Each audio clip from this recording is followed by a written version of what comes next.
Yozalarning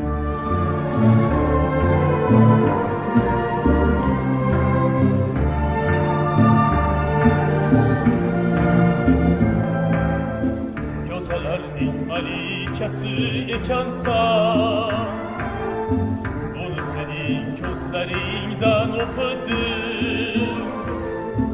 o'qidim-da istiqbolim tushiga, xayolimda oltin qafas o'qidim. Yurashlar qulog'imga madhingni, so'zlab charchadilar bitmadi. Alamzada bo'lib yig'lab kechalar, alamingni so'nggi tamom etmaydi. Yo'laringga she'r aytsa so'rgan bor, qulog'ingga musiqalar keltirsin.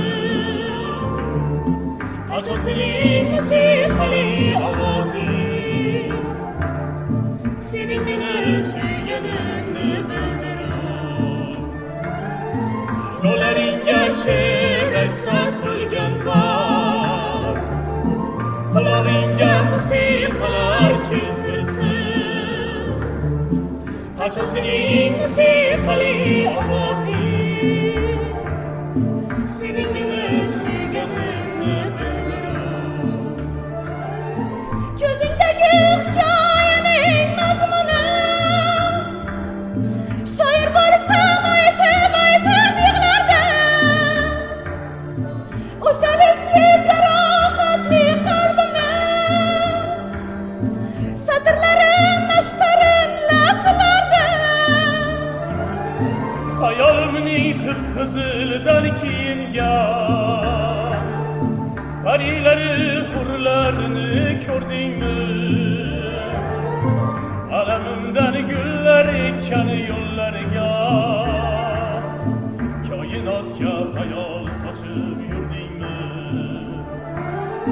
Yo'llaringda she'r aytsa so'rgan bor, qulog'ingga musiqalar keltirsin. Qachon sening musiqali ovozing sening meni suyganingni bildirur. Yo'llaringga she'r aytsa so'rgan bor, qulog'ingga musiqalar keltirsin.